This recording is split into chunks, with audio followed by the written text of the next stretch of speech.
room. This is the play that just occurred. That's like she tries to slide over right there, and Hartley just kind of falls and makes collision with that lower leg. You see her immediately grab it. And she went down hard and was clearly in a lot of pain. Sophie Cunningham goes down after a brutal knee collision, and many fans, including Sophie's own family, immediately called out the officiating for failing to protect players. To them, this was just the latest chapter in what feels like a disturbing pattern. The dangerous groin hit that sidelined Caitlin Clark, the infamous eye poke from J.C. Sheldon, the reckless foul by Marina Mabrey. Each matchup with the Sun leaves someone on the fever in pain, and frustration is boiling over. But instead of collapsing, Indiana fought back. Behind Kelsey Mitchell's career-high 38 points, Odyssey Sims stepping in off a hardship deal, and Lexie Hull's clutch three, the Fever stormed to a 99-93 overtime comeback win no one thought possible. The question, though, is how this team turned it around after a disaster first half. If you support Sophie and the Fever, then let's wish her a speedy recovery in the comments below. Let's go. Shot clock down to 6 for the Fever. Turner, up fade. Turner kicks it. Hull three-pointer. Bottom! Indiana, 7 on the shot clock, 25 seconds in regulation. they gotta get to the rim. Charles has to hoist and connects. Wow. The Indiana Fever prove their resiliency. Fever dub! Bow, bow, bow! Dub in the chat. Yeah. And the win goal! For Indiana, the problem started long before the opening tip. The Fever came into this game down all 3 of their true point guards. Caitlin Clark still sidelined with the groin injury she suffered in mid-July. Sydney Colson lost to a torn ACL, and Ari McDonald recovering from a broken foot. That left the roster without a natural floor general, forcing coach Stephanie White to completely rethink how her team would function offensively. Instead of polishing sets for the postseason like most squads this late in the year, Indiana had to narrow the playbook and rely on simplified actions that wouldn't overwhelm players being asked to handle the ball outside their usual roles. After Phoenix, it was a quick turnaround to figure out, how we're going to play without, Ari and Sid. And now we got to figure out how we're going to play without Soph. And we've got to figure out, who can play in certain roles. What are our substitution patterns going to be? What kind of wrinkles can we throw out there? It doesn't get easier. And I think we come back and have Minnesota twice, right? So it's really good mentally, physically, and emotionally for us. And then it gives us practice time, which we're going to need. The challenge only grew once the game began. Midway through the second quarter, Sophie Cunningham collided hard while battling under the rim and managed just about 10 minutes before she had to leave the floor for good. Her shooting and toughness had been central to White's patchwork rotation, and losing her meant the Fever were down not just bodies, but spacing, a core ingredient of their offense. Suddenly, roles expanded for players who weren't prepared to play heavy minutes, and White's staff was left balancing energy, matchups, and sheer survival. By halftime, rotations looked dangerously thin, and the Fever were left plugging holes wherever they opened. We got Sophie Cunningham writhing around in pain, definitely hurt, and Sophie's one tough cookie. If Sophie's kicking and screaming like this, no Will Farrell. She's in pain. We even have Connecticut Sun players. Look at that. Connecticut Sun players, Connecticut Sun training staff coming up to her as the Fever starts making their way down.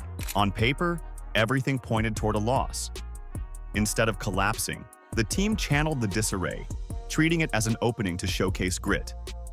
It was survival mode, but it was also a statement that reduced numbers didn't mean reduced resistance. What nobody in the arena realized at that point was that the hardest moment of the night hadn't yet arrived.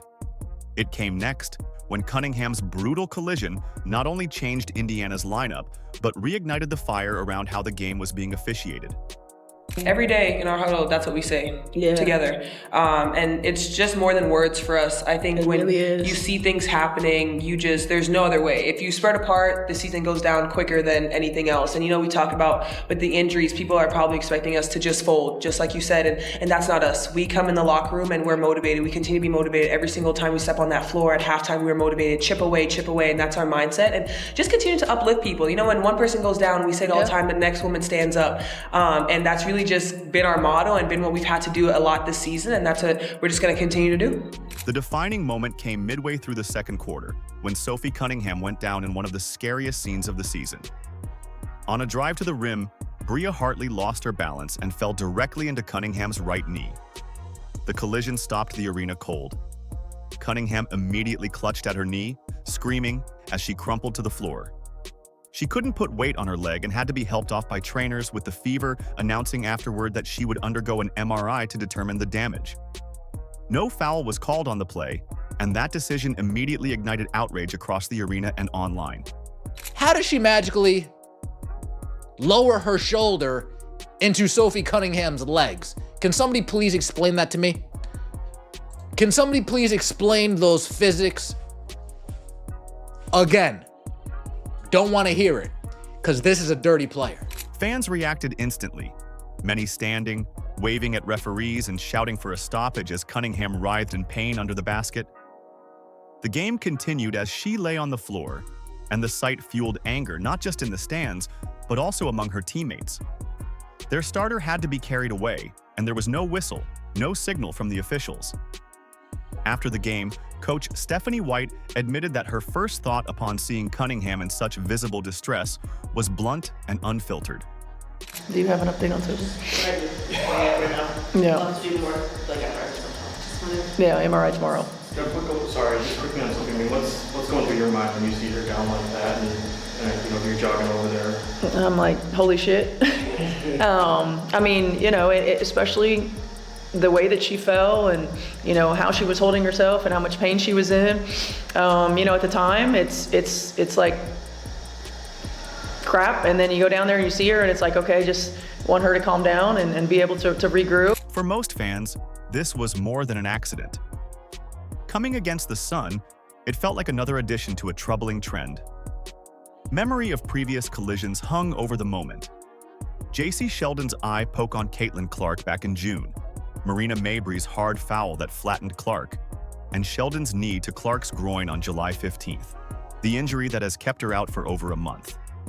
Many fans and commentators openly labeled those plays reckless and questioned why stronger disciplinary action hadn't been enforced. Against that backdrop, Cunningham's collapse didn't look like bad luck. To them, it looked like another star made vulnerable in a pattern the league wasn't addressing. Oh, and Cunningham is down. My goodness.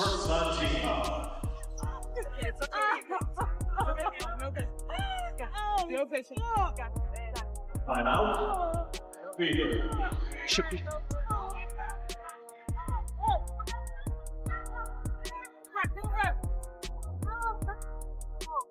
Scary moment as we went to commercial. Sophie Cunningham hit the floor hard, and she is being helped off the floor, heading back to the locker room. If emotions were already high, they escalated further when Cunningham's family weighed in. Her sister Lindsay posted directly at the WNBA, writing, "WNBA, maybe you should focus less on fining players for commenting on your poor officiating, and more about hiring officials that are able to call a consistent game and protect your athletes. Pathetic. Praying for you." That wasn't just a frustrated fan in the stands. It was a family member outraged by what she saw as a dangerous environment. Paula Cunningham, Sophie's mother, shared a since-deleted post calling Hartley plain mean and plays out of control. Those words carried weight in shaping how people perceived the play. For many who saw the comments, it underscored the feeling that players weren't being protected. Bria Hartley deserves zero benefit of the doubt. And Sophie Cunningham's family not too happy. I believe this is Mama C. Hartley is a disgruntled player having trouble everywhere she goes. She's plain mean and plays out of control. Looked out of control to me. Maybe you should focus her sister. Maybe you should focus less on finding players for commenting on your poor officiating and more about hiring officials that are capable to call a consistent game and protect your athletes. Pathetic. Praying for you. The only good thing positive surrounding Sophie Cunningham coming out of this game, she looked in good spirits in the locker room. At the heart of all this was the question of accountability. Hartley has had past on-court clashes noted in reporting, and her involvement only intensified reaction. Fans on social media accused her of being reckless and called for suspension, while others pushed the league to step in and re-examine officiating standards.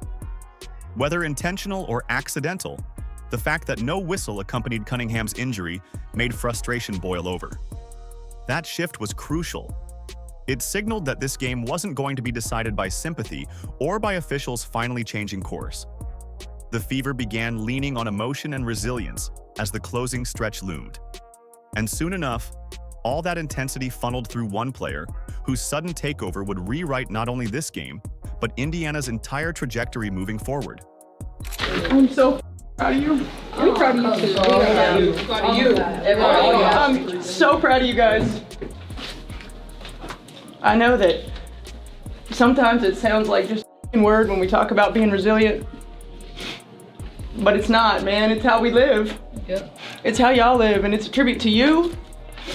It's a tribute to your connectedness, your togetherness, your toughness, your mindset. You never give up gritty attitudes. Like, that's what it takes. That's what it takes. And Kelsey Mitchell answered the chaos with one of the most explosive scoring stretches the Fever have ever seen. She looked quiet before halftime with only 4 points. But after the break, her entire approach shifted.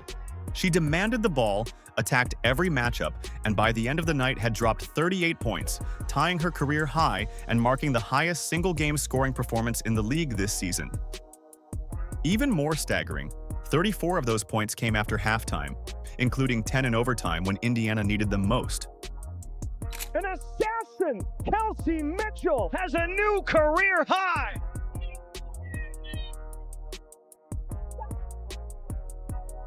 Backdoor Mitchell bouncing in the paint for two.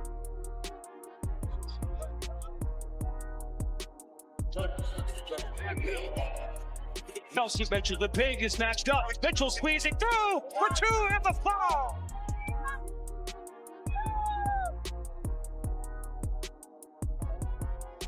Fouls on the other end. It's Mitchell launching it and connecting. The efficiency matched the volume. Mitchell shot 11 of 22 from the field, 5 of 8 from deep, and 11 of 12 at the free throw line, while also dishing 6 assists to keep the offense from collapsing into isolation.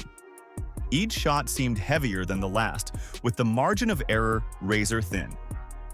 Down 21 earlier, one wasted trip could have swung momentum back to Connecticut. Instead, she hit big moments, step-back jumpers in the fourth, back-to-back threes to erase deficits, and free throws that sealed overtime possessions. It wasn't reckless gunning, it was precise execution under pressure. Your New England Ford dealers and the Ford Bronco family goat modes, the official SUVs of the Connecticut Sun. Mitchell connects. Reading the defense and reckless closeout. So you have to make sure you let the shooter land here. Landing space needs to happen. Looks like Mitchell also clutching her leg here as well.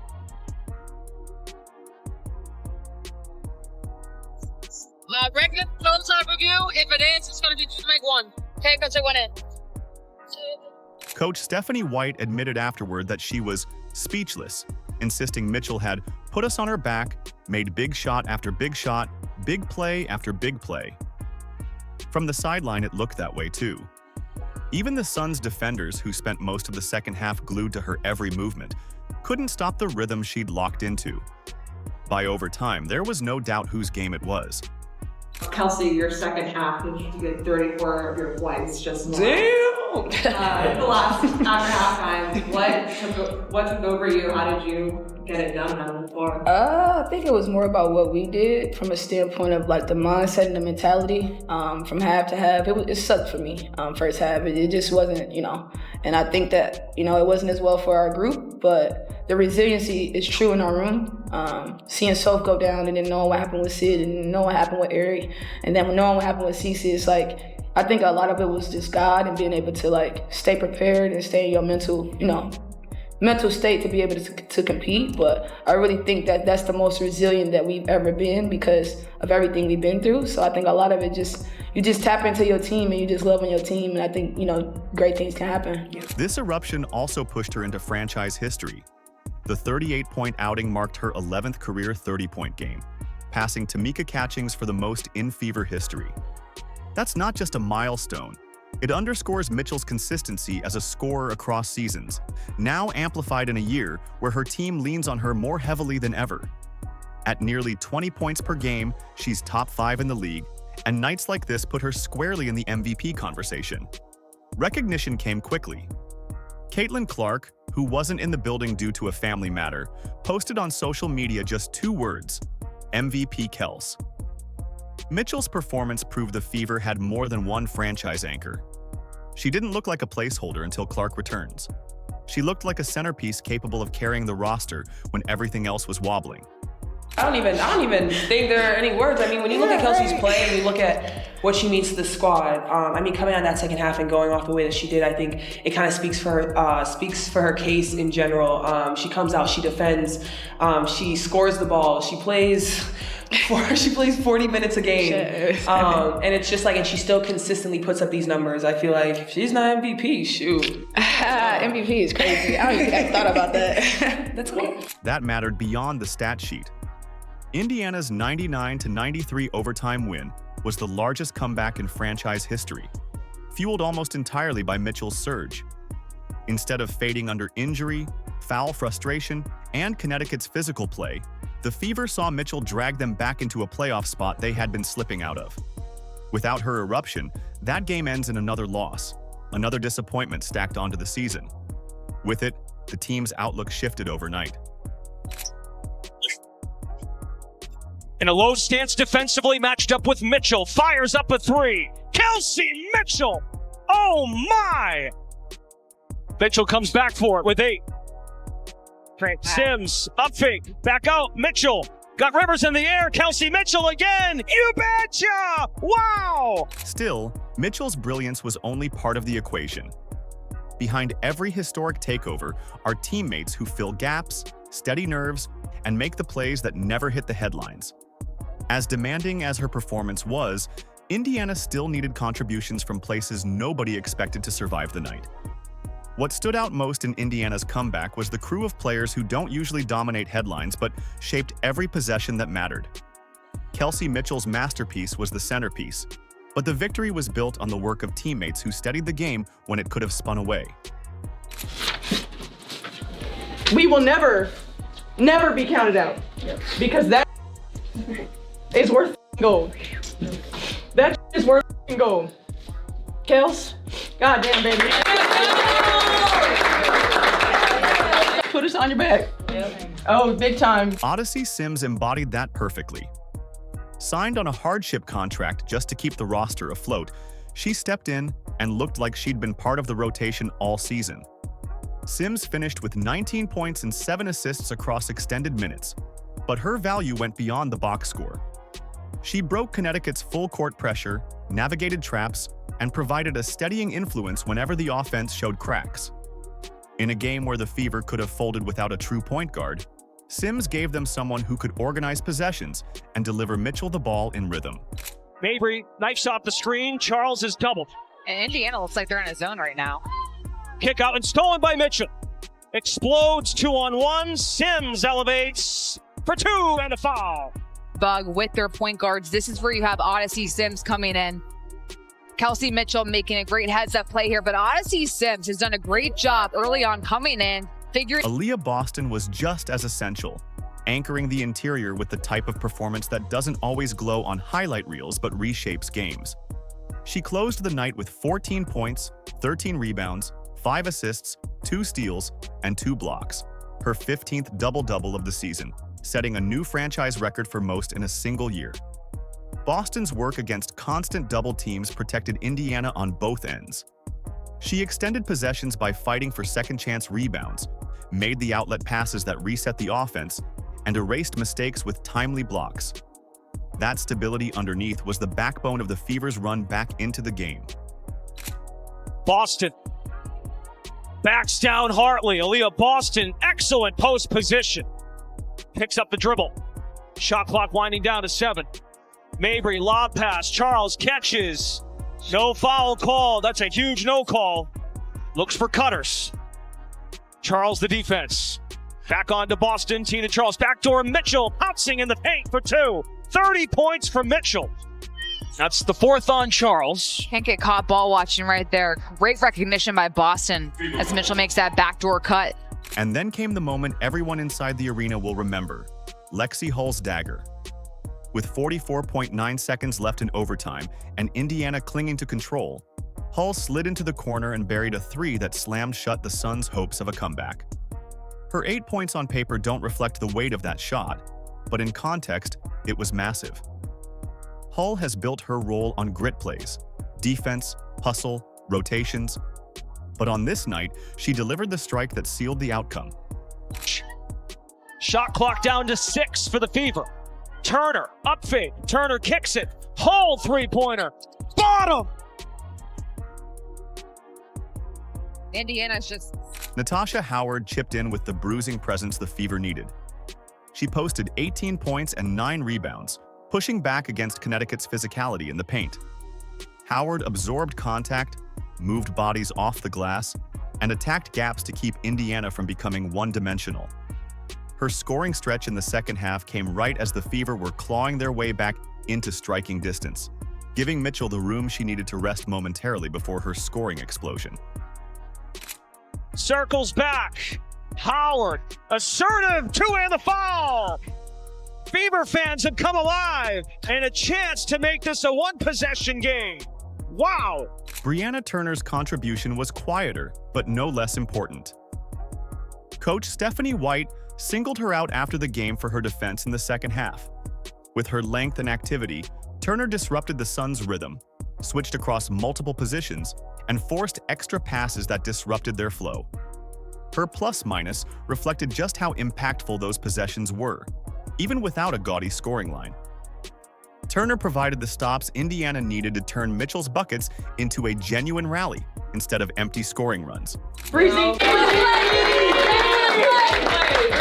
You are the consummate professional. We love you. We appreciate you. You were huge. AB, point forward. And like, look, you can't underestimate what it means to have somebody like her who just does whatever we ask, right? Does whatever. I mean, everybody really. Lex, that was a huge. Toss your activity all night long. What all of these efforts illustrated was a collective refusal to collapse. Indiana was without Caitlin Clark, Sophie Cunningham went out early, and the backcourt was stripped thin, yet player after player stepped into the void. Sims carried the ball, Boston held the interior, Howard balanced the offense, Hull knocked down the shot of the game, and Turner secured the defensive backbone. It wasn't just one star dragging a patchwork roster across the finish line. It was a team lifting together at the exact moment they were expected to unravel. The takeaway goes beyond a single result. Performances like these send a message. Even shorthanded, the Fever can't be dismissed. And that defiance set the stage for a broader truth about what this win revealed for Indiana in a season so many thought was about survival. And that's what it's gonna take. Okay, that's what it's gonna take. We gotta play free. We gotta play with no pressure, but we fight. Live that resilience every day. And we will accomplish what we want to accomplish. Okay, come on.